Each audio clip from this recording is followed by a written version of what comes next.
Imagine a culture that has thrived not for thousands, but for tens of thousands of years. A continuous civilization whose story began when woolly mammoths still roamed the earth and the Sahara was a lush grassland. A people whose connection to their land runs deeper than any recorded history. For too long, the story of humanity's oldest continuous civilization has been a whisper, an untold epic. But today, we peel back the layers of time to reveal the breathtaking legacy of Australia's Aboriginal people. This isn't just about ancient history. It's about a living, breathing testament to human resilience, profound wisdom, and an unbreakable bond with the natural world that challenges everything we thought we knew about civilization itself. Prepare to journey into a history far richer, more intricate, and far, far older than many have ever dared to imagine. The Aboriginal people of Australia aren't just ancient. They are the undisputed guardians of the Earth's longest continuous cultural heritage. Modern scientific evidence, including genetic studies and archaeological finds, confirms their presence on this vast, isolated continent for at least 65,000 years. To put that into perspective, the Great Pyramids of Egypt are barely 4,500 years old, and the Roman Empire rose and fell in a blink of an eye compared to this enduring lineage. This isn't just an impressive statistic, it's a profound statement about human adaptation, ingenuity, and the ability to maintain a vibrant society through ice ages, dramatic climate shifts, and the ebb and flow of millennia. Their longevity isn't just about survival. It's about the accumulation of an incredibly rich and complex cultural heritage. Every song, every story, every painted rock or carved tool carries the weight of countless generations, a living library passed down through an unbroken chain. What makes them truly unique is not just their age, but the profound resilience demonstrated across such an immense span of time, alongside intricate societal structures that defied simple categorization. At the very core of their existence lies a deep spiritual connection to the land, not as a resource to be exploited, but as a living ancestor, a spiritual kin, and the very source of their identity. This connection isn't just cultural, it's existential, forming the bedrock of their entire worldview. Before 1788, when the first European ships appeared on the horizon, Australia was a continent teeming with diverse Aboriginal nations. It wasn't a single, monolithic entity, but a vibrant tapestry woven from hundreds of distinct language groups, each with its own customs, laws, and territorial boundaries. Imagine a land alive with perhaps 250 different languages, each as unique as French is from Chinese, spoken across the vast plains, dense forests, and rugged coastlines. Each of these groups held distinct identities, yet they were not isolated. These diverse nations were connected through elaborate trade networks that crisscrossed the entire continent. Goods like ochre for painting, stone for tools, exotic feathers, and even ceremonial items traveled thousands of kilometers, exchanged through complex systems of trust and reciprocity.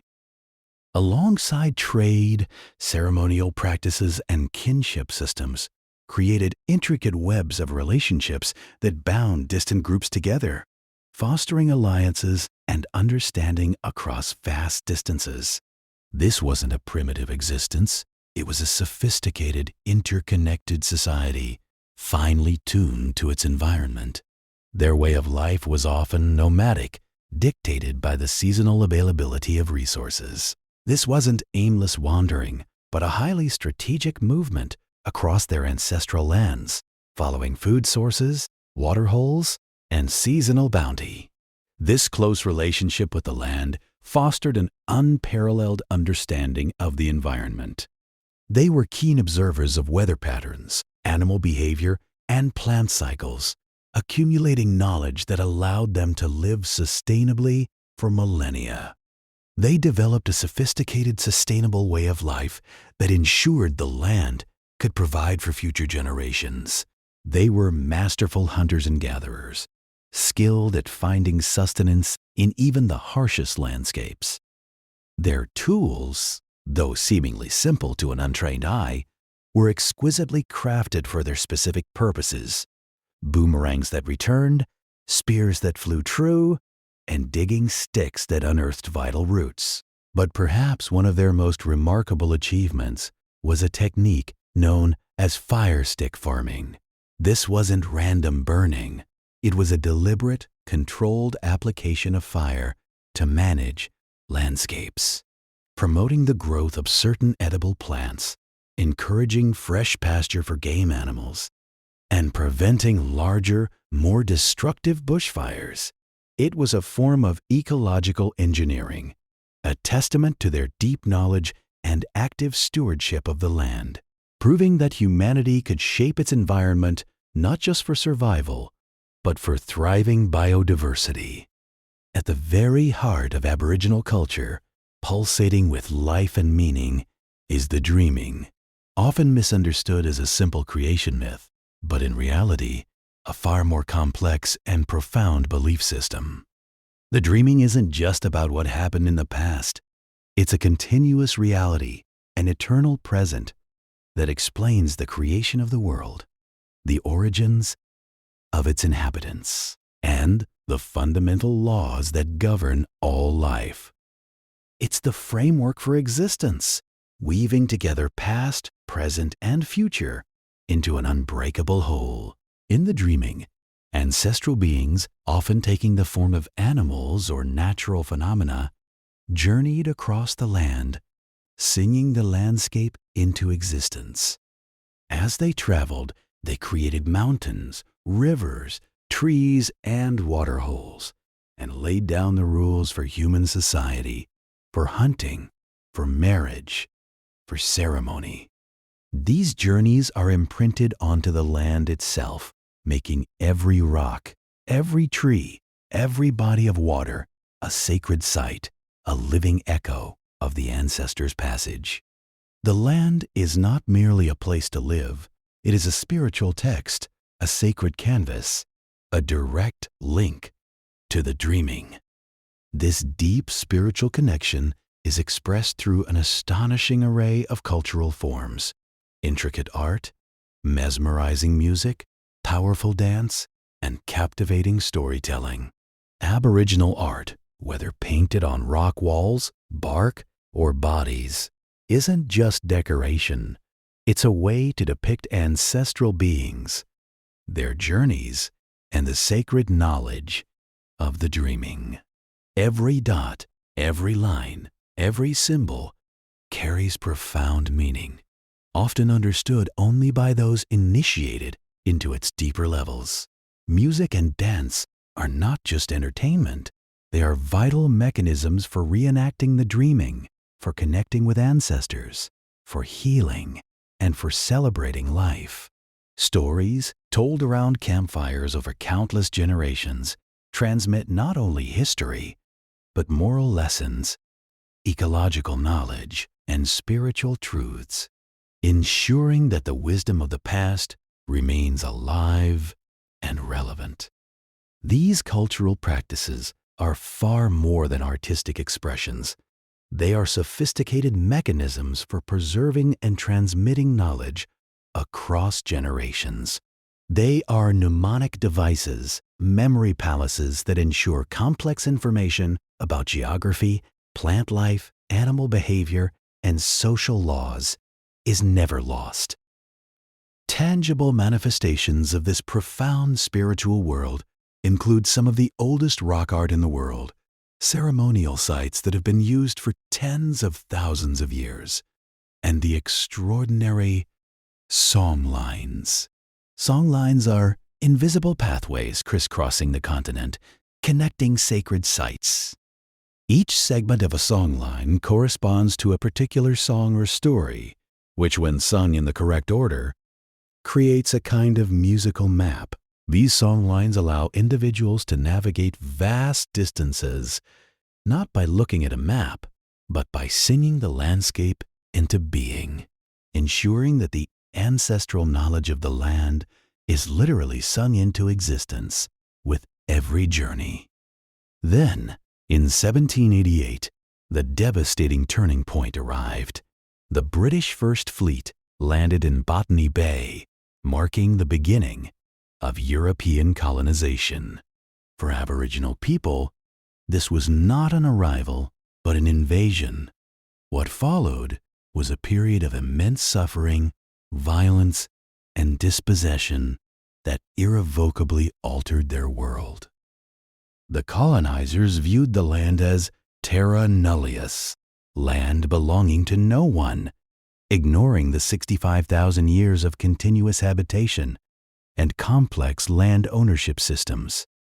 This act of dispossession was brutal and systematic. Aboriginal people were forcibly removed from their ancestral lands, often through violent clashes with settlers and armed forces. Their sacred sites were desecrated, their hunting grounds destroyed, and their traditional ways of life dismantled. But it wasn't just physical violence. European diseases, against which Aboriginal people had no immunity, swept through communities like wildfire, decimating populations. Smallpox, influenza, and measles wiped out entire clans, leaving behind unimaginable grief and cultural devastation. Beyond the immediate violence and disease, colonization led to the systematic disruption of Aboriginal culture itself. Languages, the very vessels of their ancient knowledge, were suppressed and forbidden in missions and settlements. Children were punished for speaking their traditional tongues, forcing generations to lose their linguistic heritage. Perhaps one of the most heartbreaking policies was the forced removal of Aboriginal children from their families, a practice that continued well into the 20th century.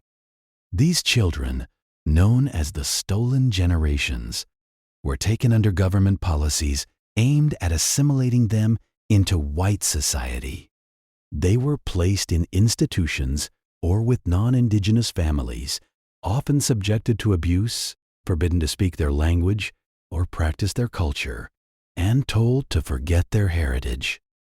The intergenerational trauma from these policies continues to affect Aboriginal communities today, a deep wound in the fabric of their families and cultural identity.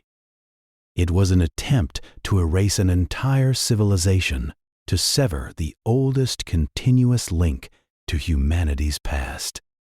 Despite the immense hardships, the violence, the dispossession, and the systematic attempts at cultural destruction, the Aboriginal people have demonstrated an awe-inspiring perseverance. Their spirit, though bruised, was never broken. Their fight for recognition, for justice, and for the preservation of their heritage is an ongoing struggle, but one met with incredible resilience and determination. Today, there is a powerful and vibrant movement of revitalization. Communities are actively working to bring back their languages, gathering the last speakers, creating dictionaries, and establishing language immersion programs for children. They are maintaining ancient traditions, ensuring that the songs, dances, and stories of the dreaming continue to be performed and passed down. They are sharing their unique perspectives, not just within their communities, but with the broader Australian and global society, enriching our understanding of history, spirituality, and environmental stewardship. Aboriginal people are advocating tirelessly for self-determination, the right to govern themselves, to make decisions about their own communities and futures. Significant progress has been made in land rights, with many communities successfully reclaiming portions of their ancestral lands, securing legal recognition of their traditional ownership. The recognition of their heritage as a national and global treasure is growing, with ancient sites receiving protection and cultural practices being celebrated. The journey towards reconciliation, towards healing the wounds of the past and building a more just future, is still ongoing. It's a complex path, demanding honesty, empathy, and genuine partnership. But through it all, the Aboriginal people stand as a living testament to an unconquerable human spirit. A civilization that, after 65,000 years, continues to thrive, adapt, and share its profound wisdom with a world that is finally beginning to listen. Their story is a powerful reminder that true wealth lies not in conquest, but in connection to land, to culture, and to each other. To delve deeper into the rich tapestry of Indigenous cultures around the globe, watch our next video.